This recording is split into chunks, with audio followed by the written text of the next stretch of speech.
buenas tardes a todos, bienvenidos a otro capítulo de la Palomita Cultural. Espero que se encuentren muy bien y faltó ponernos el micrófono, aquí no. Muy bien, a ver si se escucha todo bien, que nos estemos escuchando bien el audio y bienvenidos. La película que vamos a hablar en esta sesión es de El Camino hacia el Dorado. Muy probablemente ustedes la conocen, ya la han visto, a algunos les ha gustado, a algunos no les ha gustado. Es una película un poquito ahí en polémica según los comentarios de críticas en internet, de que tuvo muy buena aceptación en muchos lugares del mundo, pero no tan buena aceptación específicamente en Latinoamérica y en México. ¿A qué se debió esto? Pues a varios factores, ¿no?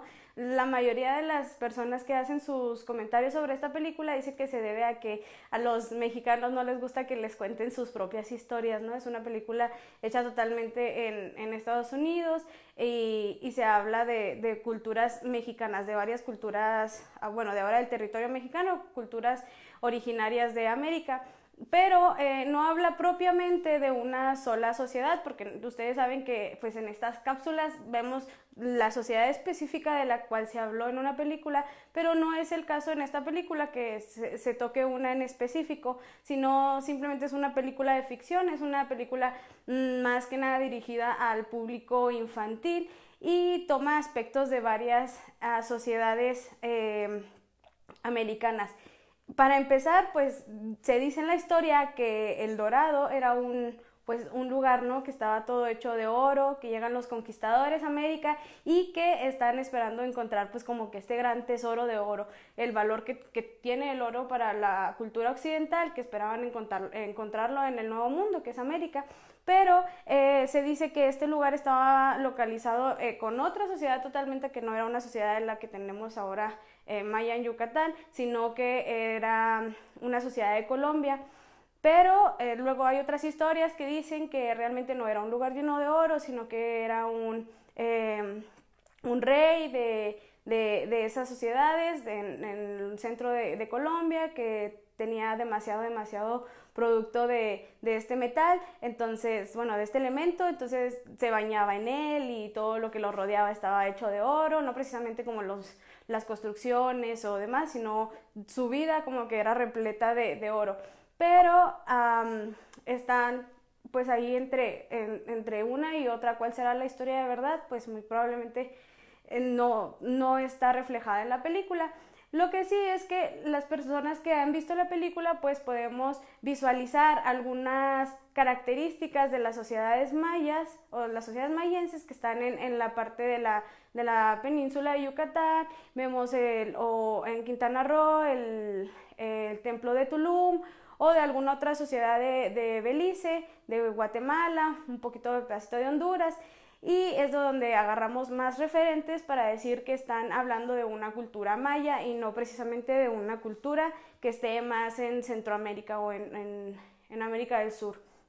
Bueno, pues la cultura maya en general, dicen, como les decía, que vamos a tomar como referencia la cultura maya para esta película, aunque no hay una declaración así precisa donde nos diga, bueno, estamos hablando de la cultura maya y no de otra cultura, sino por estos poquitos rasgos que vamos agarrando, incluso por rasgos como el nombre de la protagonista, se llama Chel, es como un nombre que tiene sonidos, tiene una forma, una composicionalmente lingüística muy parecido al idioma maya, o sea, tiene algunos componentes de fonética, ¿no?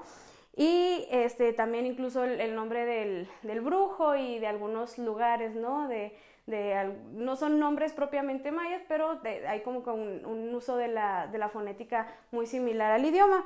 Y bueno, pues tenemos a la cultura maya que en realidad, en el mundo real en el que nosotros vivimos y fuera de la ficción de la película, se extiende sobre un área grandísima. Tenemos en México, en una parte de Guatemala, en una parte de Belice y también en una parte chiquita de Honduras. Entonces es una sociedad que ha abarcado bastante en esta parte central de América.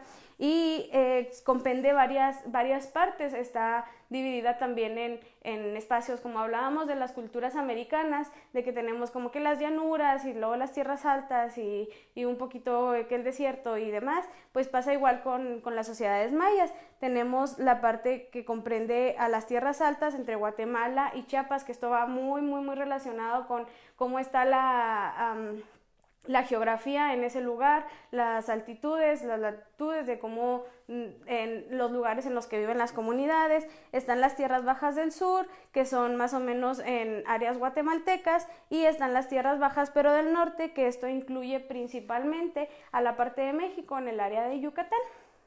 Y bueno, ¿qué idiomas se hablan aquí? La familia lingüística de donde viene el maya se llama maya, pero son muy conocidas como las lenguas mayenses. Y aquí va a pasar un fenómeno muy similar a lo que veíamos con los mixtecos, que no solamente estamos hablando de que en toda esta área las lenguas mayenses que se hablen ahí, todos son mayas, todos pertenecen a la misma variante, todos se entienden culturalmente. No, aquí también vemos esto, ¿no? Que hay diferencias entre sus prácticas, entre sus modos de vida y sobre todo entre el idioma, ¿no? Hay particularidades y hay diversidad dialectal o diversidad en la variante que ellos hablan, que esto hace que sean más comunales, que sean más comunalectos a hacer una general en donde podamos englobar a todos, ¿no?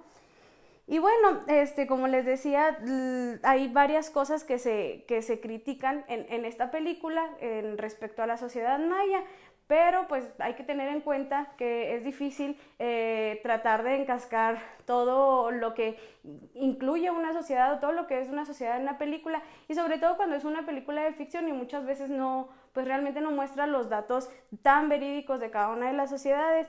Comentaban algunas personas de las que hacen críticas de la película que al principio se ven como que unas cabezas olmecas, luego que hay algunas cosas que son como más mexicas y luego hay otras cosas que se ven como más de los náhuatl y otras que son más particulares de los mayas. Entonces tenemos como una recopilación de muchas características de varias sociedades, ¿no? Que eso pues no que la haga menos importante, sino que simplemente tomaron lo que a ellos se les hizo mejor, pero pues esto llevó a la película a tener varias críticas. Y bueno, está ambientada cuando llegan los españoles a América y empieza como que todo este proceso de la colonización, ¿no? Y sobre todo cuando llega Hernán Cortés y los exploradores. Entonces sí está ambientada hasta cierto punto en un hecho real, que es un hecho que pasó. Pero hay un punto aquí muy importante, que es el de Hernán Cortés, porque si ustedes se acordarán, Hernán Cortés tuvo una ayudita en su estadía en América, que fue esta figura de la Malinche, que era una persona, una chica que hablaba náhuatl, que hablaba español, que le ayudó a tener comunicación con las comunidades nativas americanas, y que fue un parteaguas para la colonización dentro de este espacio. Bueno, pues aquí vamos a hablar un poquito de la figura de la Malinche, que creo que es lo que vamos a rescatar. Bueno, es lo que vamos a rescatar principalmente de la película. ¿Quién era pues la Malinche, no? Es una chica que nació probablemente por Veracruz y hizo compañía de Hernán Cortés, que fue el conquistador que llegó a México. Le dio su ayuda mostrándole su estilo de vida, de las comunidades nativas, del idioma y de algunas cosas para que él pudiera tener una mejor comunicación con las comunidades, que esto es lo similar que estamos viendo en la película del Dorado. Tenemos a Chel, que llegan dos personas de fuera, vienen específicamente de España también, y ella les dice, ¿saben qué? Ustedes ya se quieren ir, pero yo también ya me quiero ir, entonces, ¿qué vamos a hacer? No, pues yo les voy a ayudar, les voy a decir qué tienen que hacer, porque pues si ustedes les están diciendo que son dioses y según estos son dioses, pues ya saben qué ritual sigue, ¿verdad? Y ya saben qué es lo que tienen que hacer y ya saben cómo se tienen que vestir. Entonces ellos se paniquean y dicen, oye, no, pues yo no sé todas esas cosas, porque estaban siendo farsantes, ¿verdad? Entonces ella les empieza a dar datos de la forma de vida de su comunidad, en este caso es la comunidad ficticia que está en la película del Dorado, y eso ayuda a ellos a que tengan una mejor interacción con las personas de ahí, al punto de que ya no se quieren ir porque se adentran en ese estilo de vida, ya olvidan la figura de ser un dios, algo superior, sino quieren ser reyes, o sea, quieren tener el control de toda la comunidad, porque ya conocieron cómo se manejan, cómo se mueven, cómo están las aguas ahí, y todo fue gracias a una persona nativa de ahí. Pues funciona igual básicamente la imagen de la Malinche. Es por eso que ponemos un especial interés en Chell y en la Malinche. Y pues algunos datos de ella es que ella fue bautizada como católica y le pusieron el nombre de Marina, pero tenía un nombre propio en su idioma que se dice Malinali, ¿ok? Y Malinche se dice que fue el nombre más bien que los indígenas le dieron a Hernán Cortés, pero bueno, ese podría ser un dato que podría estar para investigar y que no se le dio a su intérprete, ¿no? En este caso a Malina, pero pues hoy en día pues todos usamos la Malinche como para decir, ay, qué malinchista eres, o ay, ya salió la Malinche cuando salimos con algo que desfavorece a nuestro lugar de origen y favorece a un extranjero, ¿no? Entonces tenemos la figura de esta mujer, que es una figura importante, y nos lleva a un tema muy interesante, que es el problema de la denominación entre las personas indígenas. Tal vez ustedes se han preguntado cuál es la forma correcta de llamarle a las personas nativas, porque pues tenemos como muchas palabras y muchas veces usamos palabras que, hay que decirlo, son incorrectas. Tenemos la autodenominación, como les decía en capítulos anteriores, a la gente rarámuri, a las que les decimos tarahumara, pero pues tarahumara se les llama desde fuera, o tenemos a los mixtecos, a los que les decimos mixtecos, pero desde dentro de ellos se llaman Tsunsabi, y así los guarijíos, por ejemplo, que son guarijó o macurahue, dependiendo del lugar en el que están, dependiendo de su comunidad, y así la autodenominación, ¿no? ¿Cuál es el nombre que se adquieren a sí mismos cada uno? Pero de ahí en más, nosotros como personas externas a esas comunidades muchas veces los nombramos de maneras equívocas o de maneras seriamente respetuosas. Entre ellas pues tenemos el término indígena. ¿A qué va el término indígena? Pues que sería tal vez el más correcto y el más aceptado en un plano incluso internacional, o sea, en el mundo, en todas las comunidades indígenas, esta es como que la palabra un poquito más apropiada, y esto viene de que en algunos acuerdos internacionales de derechos y demás, se reivindica pues a la figura de las personas nativas de los lugares para que se les llame de esta manera y no de maneras despectivas. Y esto también pues gracias a las declaraciones de las Naciones Unidas. Luego tenemos también muy común que se les nombre como indio, que hay indio. Pues déjenme les digo, para quien no sepa y para que recuerden los que sí, que decirle indio a una persona indígena pues es totalmente incorrecto, ¿no? Dicen que es un error, viene originalmente de un error de cuando, tal vez ya sepan la historia, cuando llega Colón y piensa que llegó a las Indias, pero no llegó a las Indias, realmente llegó a un nuevo continente, entonces le dicen indios a las personas que estaban aquí, pero pues las Indias ya existían y estaban en otro lugar, que los indios son las personas que crecen en la India, ¿no? Y pues hay un error ahí como de concepto, entonces pues de ahí viene a raíz de eso, pero pues hoy en día pues es totalmente equivocado y pues tiene también una carga muy fuerte de discriminación y es por eso que no debemos utilizarlo. También hay muchos grupos que se han levantado, pues muchas sociedades o grupos de personas indígenas que se han levantado en contra de que les llamen con este término por la misma carga negativa que conlleva. Y bueno, tenemos también el término de natural, que vendría de que son de ese lugar, propiamente de ese lugar, o tenemos el de aborigen, que en algún momento también fue muy utilizado y que tal vez ustedes los han escuchado, por ejemplo, en las sociedades de Papúa Nueva Guinea o de Australia, de cosas así, que yo creo que todavía es un poquito como que dicen los aborígenes o demás, pero pues tampoco es el término correcto. Luego tenemos nativo, que pues nativo sería pues también correcto porque es del lugar en el que tú naciste. Y bueno, ¿de cuál más tenemos?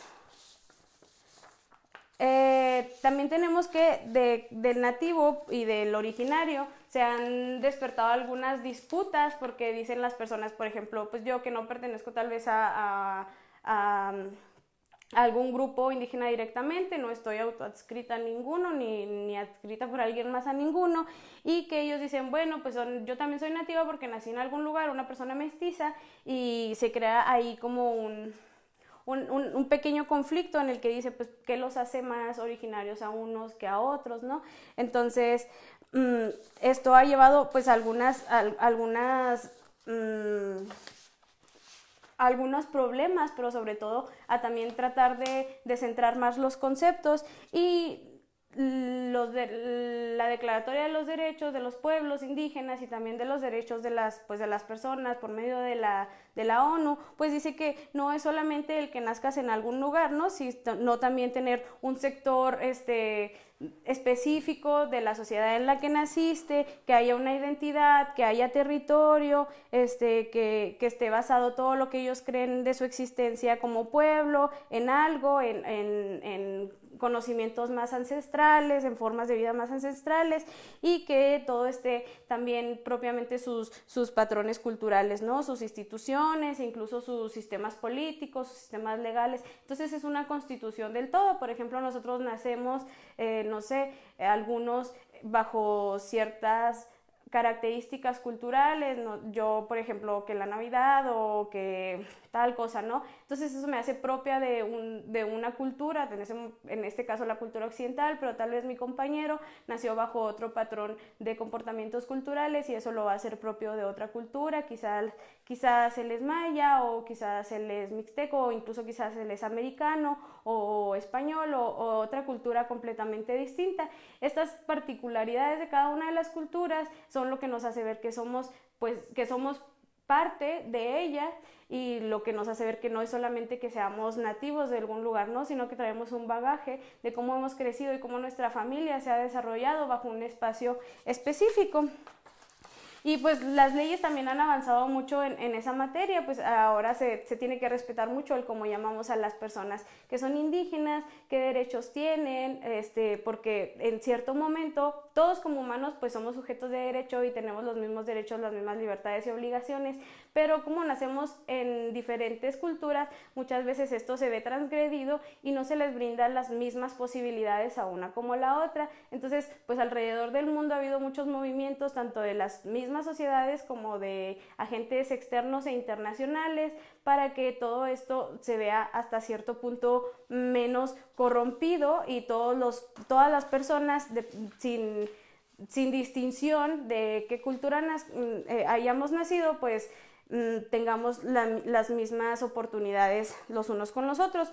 Pero pues es un tema que todavía se trabaja y que lo hemos venido platicando en situaciones anteriores, y entre otros nombres, también es bueno mencionar ahora que estamos tocando el tema que muchas veces nos da por ponerles nombres que nosotros pensamos que son cariñosos a personas que no pertenecen a nuestra misma cultura y realmente para algunos no les son nada de gracia. Por ejemplo, cuando ustedes han escuchado que les digan comadritos o comadritas a alguna persona que pertenece a la sociedad tarahumara, o cuando les dicen hermanos, mis hermanos tarahumaras, tal vez hay personas para los que estos términos no son precisamente con los que desean ser llamados, y yo creo que hay que tener como el respeto hacia el otro, de preguntarle cómo le gustaría que se dirigieran hacia ellos, por qué, que hubiera una conexión, realmente una comunicación entre culturas para saber por qué prefieren que se les nombre de un nombre o de otro, y pues saber cuáles no son para nada correctos,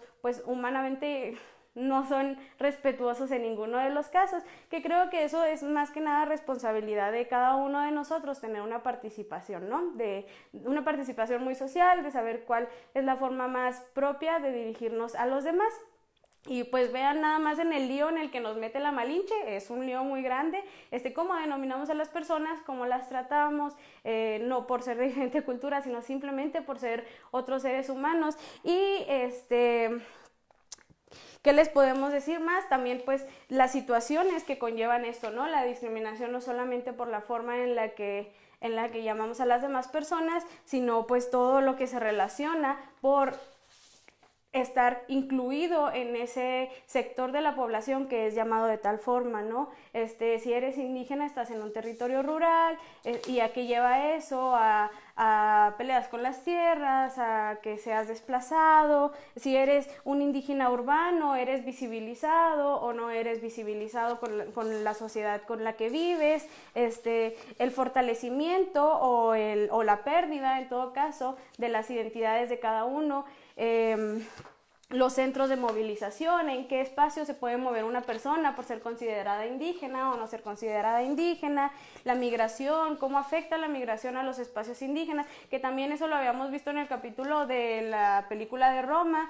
Y no sé, indígenas expoliados, ¿no? Por ejemplo, cuando les quitan las tierras o cuando los problemas que ha habido con los espacios, con las sociedades de las Amazonas en Brasil. Entonces son muchos temas a los que ellos, por el simple hecho de ser pertenecientes a una sociedad indígena, ahora sí, están ya inmersos, ¿no? Y son pues temáticas muy específicas y muy complejas de las que también podemos seguir hablando, pero por ahora pues ya saben, tenemos un nuevo tópico. ¿Ustedes cómo le llaman a las personas indígenas con las que se topan? ¿Cómo le han llamado? ¿Cómo recuerdan que sus familias se dirigían a personas de otras sociedades? No piensen también en los indígenas, piensen en las personas estadounidenses, que todos les decimos gringos, ¿no? O qué otros nombres les tenemos, cuál sería el nombre más propio.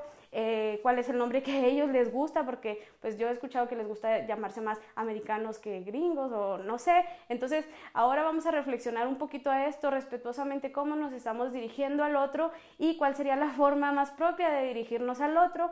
Y pues bueno, esto es a lo que nos lleva El Dorado. Parece como que no nos va a llevar a tanto, pero es una temática bastante extensa y los invito a reflexionar en el tema, a que nos pongan sus comentarios y que nos digan cuál es pues la forma que ustedes usan y cuál sería la más propia.